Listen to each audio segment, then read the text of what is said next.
ಮಾತರಂ ಗೀತೆ ಪ್ರಸಾರ ಆಗ್ತಾ ಇತ್ತು.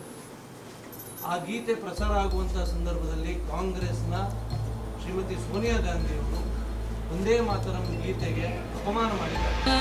ತುಮಿ ಹೃದಿ ತುಮಿ ಮರ್ಮ ತ್ವಂ ಹಿ ಪ್ರಾಣ ಶರೀರೆ ಬಾಹುತೆ ತುಮಿ ಮಾ ಶಕ್ತಿ ಹೃದಯ ತುಮಿ ಮಾ ಭಕ್ತಿ ತುಮಾರೆ ಪ್ರತಿಮಾ ಗಡಿ ಮಂದಿರೆ ಮಂದಿರೆ ವಂದೇ ಮಾತರಂ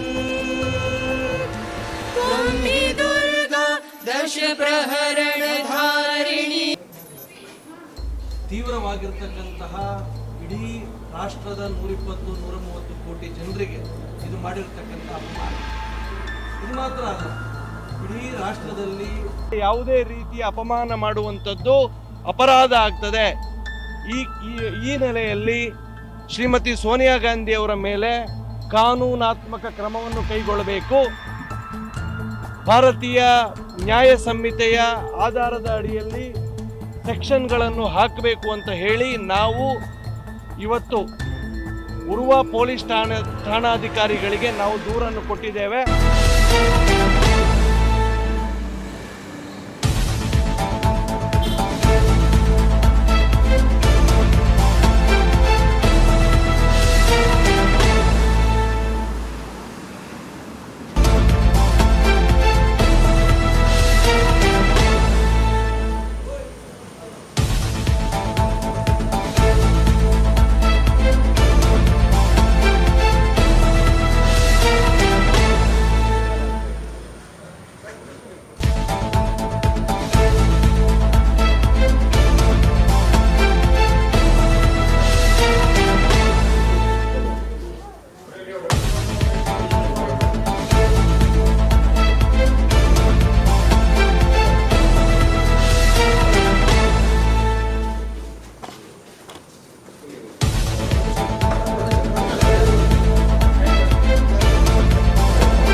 ಸ್ವಾತಂತ್ರ್ಯೋತ್ಸವ, ಭಾರತದ 80ನೇ ಸ್ವಾತಂತ್ರ್ಯೋತ್ಸವ.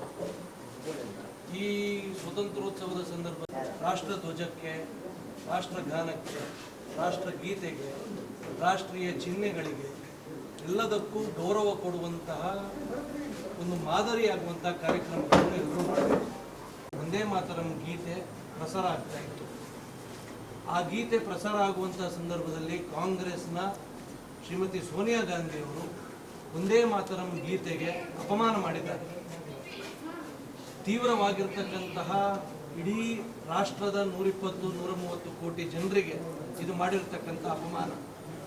ಇದು ಮಾತ್ರ ಅಲ್ಲ, ಇಡೀ ರಾಷ್ಟ್ರದಲ್ಲಿ ಹೋರಾಟ ಮಾಡಿದ್ರು, ಯಾರೆಲ್ಲ ಬಲಿದಾನ ಆದರು, ಅದರಲ್ಲಿ ಬಹುತೇಕರು ಭಗತ್ ಸಿಂಗ್, ರಾಜ್ಗುರು, ಸುಖದೇವ್, ಚಂದ್ರಶೇಖರ್ ಆಜಾದ್ ಇವರಿಗೆಲ್ಲ ಬ್ರಿಟಿಷರು ನೇಣು ಹಾಕುವಂತ ಒಂದೇ ಮಾತರಂ ಪ್ರಸಾರ ಆಗ್ತಾ ಇದ್ದಂತಹ ಸಂದರ್ಭದಲ್ಲಿ ಅದನ್ನು ನಿಲ್ಲಿಸಬೇಕು ಅಂತ ಹೇಳಿ ನಿನ್ನೆ ಶ್ರೀಮತಿ ಸೋನಿಯಾ ಗಾಂಧಿ ಅವರು ಏನು ಅದನ್ನು ಮಾಡಿದ್ರು, ಇದು ಅಪರಾಧ.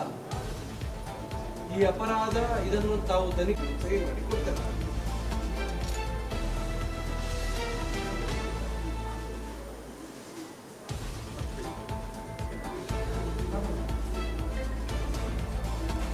ಆದಷ್ಟು ಬೇಗ ನೀವು FIR ಅನ್ನು ದಾಖಲು ಮಾಡಿ ಮೇಲೆ ಕ್ರಮವನ್ನು ಕೈಗೊಳ್ಳಬೇಕು.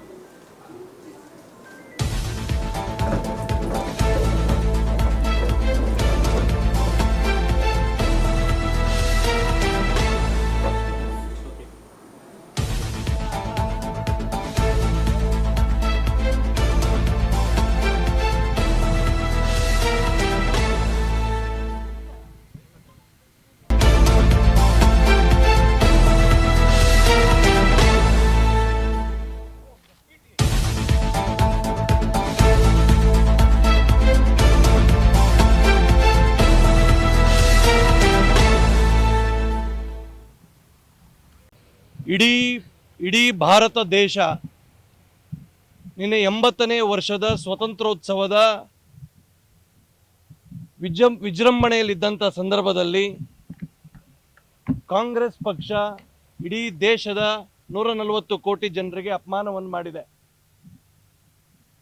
ನಿನ್ನೆ ಕಾಂಗ್ರೆಸ್ನ ದೆಹಲಿಯ ಕೇಂದ್ರ ಕಚೇರಿಯಲ್ಲಿ ಅವರು ಧ್ವಜಾರೋಹಣ ಕಾರ್ಯಕ್ರಮವನ್ನು ಮಾಡುವಂಥ ಸಂದರ್ಭದಲ್ಲಿ ಈ ದೇಶದ ಸ್ವಾತಂತ್ರ್ಯಕ್ಕೆ ದೊಡ್ಡ ಕೊಡುಗೆಯನ್ನು ಕೊಟ್ಟ, ಸಹಸ್ರಾರು ಜನರಿಗೆ ಸ್ಫೂರ್ತಿಯ ಚಿಲುಮೆಯಾಗಿದ್ದ ಬಂಕಿಂ ಚಂದ್ರ ಚಟ್ಟೋಪಾಧ್ಯಾಯರು 1896ರಲ್ಲಿ ಒಂದೇ ಮಾತರಂ ಗೀತೆಯನ್ನು ಏನು ಬರೆದಿದ್ರು, ಆ ಗೀತೆ ಇಡೀ ಭಾರತದ ಸ್ವತಂತ್ರ ಚಳುವಳಿಗೆ ಕ್ರಾಂತಿ ಗೀತೆ ಆಗಿತ್ತು.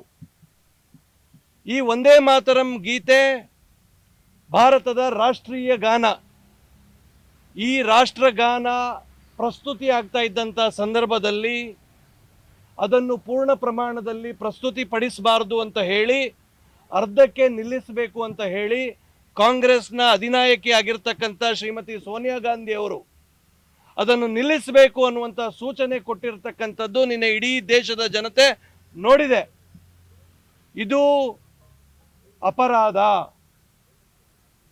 ರಾಷ್ಟ್ರೀಯ ಚಿಹ್ನೆಗಳು, ರಾಷ್ಟ್ರೀಯ ಸಂಕೇತಗಳು, ರಾಷ್ಟ್ರದ ಘನತೆಗೆ ಸಂಬಂಧಪಟ್ಟಂತಹ ಯಾವುದೇ ಗೀತೆ ಇರ್ಬೋದು, ಅದಕ್ಕೆ ಸಂಬಂಧಪಟ್ಟಂತಹ ಯಾವುದೇ ವ್ಯವಸ್ಥೆಗಳಿಗೆ ಅಪಮಾನ ಮಾಡುವಂಥದ್ದು ಇವತ್ತು ಕಾನೂನಿನ ಪ್ರಕಾರ ಅಪರಾಧ.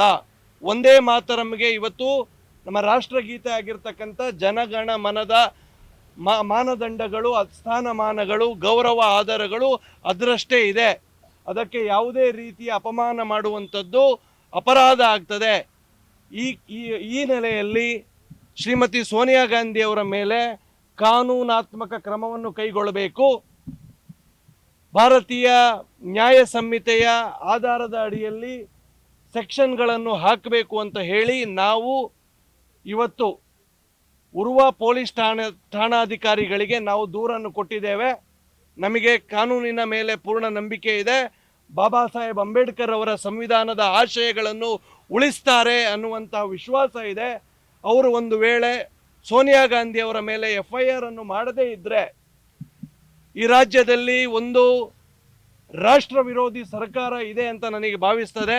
ಅವರ ಪ್ರಭಾವಕ್ಕೆ ಒಳಪಟ್ಟು ಪೊಲೀಸರು ಏನಾದರೂ ಅವರ ಮೇಲೆ FIR ಮಾಡದೇ ಇರದಂಥ ಸಂದರ್ಭದಲ್ಲಿ ನಾವು ಉಚ್ಚ ನ್ಯಾಯಾಲಯದ ಮೊರೆ ಹೋಗ್ತೇವೆ. ಉಚ್ಚ ನ್ಯಾಯಾಲಯದಲ್ಲಿ ಪ್ರೈವೇಟ್ ಕಂಪ್ಲೇಂಟನ್ನು ರಿಜಿಸ್ಟರ್ ಮಾಡುವ ಮೂಲಕ ನಾವು ಮುಂದಿನ ಕಾನೂನಾತ್ಮಕ ಹೋರಾಟಗಳನ್ನು ಮಾಡುವವರಿದ್ದೇವೆ. ಕಾಂಗ್ರೆಸ್ ಪಾರ್ಟಿ ಯಾವಾಗಲೂ ಕೂಡ ಒಂದೇ ಮಾತರಮನ್ನು ವಿರೋಧಿಸ್ತಾ ಬಂದಿದೆ. 1937ರಲ್ಲಿಯೇ ಅವರು ಪೂರ್ಣ ಪ್ರಮಾಣದ ಒಂದೇ ಮಾತರಂ ಹಾಡಬಾರ್ದು ಅಂತ ಹೇಳಿ ಅವರು ಅದನ್ನು ವಿರೂಪಗೊಳಿಸಿ ಅದನ್ನು ಕತ್ತರಿ ಹಾಕಿದ್ರು. ಅವತ್ತಿಂದ ಹಿಡಿದು ಇವತ್ತಿನವರೆಗೆ ಒಂದೇ ಮಾತರಂನ ದ್ವೇಷಿಗಳು, ಒಂದೇ ಮಾತರಮನ್ನು ವಿರೋಧಿಸುವವರು ಯಾರಾದರೂ ಇದ್ದರೆ ಅದು ಕಾಂಗ್ರೆಸ್ ಪಾರ್ಟಿ. ಆದ್ದರಿಂದ ಕಾಂಗ್ರೆಸ್ ಪಾರ್ಟಿ ಇನ್ನು ಮುಂದಿನ ದಿವಸಗಳಲ್ಲಿ ಈ ರೀತಿಯ ನಿಲುವುಗಳನ್ನು ತೆಗೆದುಕೊಳ್ಳಲಿಕ್ಕೆ ಸಾಧ್ಯ ಇಲ್ಲ. ಇವತ್ತು ಅದು ಕಾನೂನಾತ್ಮಕ ಅಪರಾಧ ಆಗ್ತದೆ.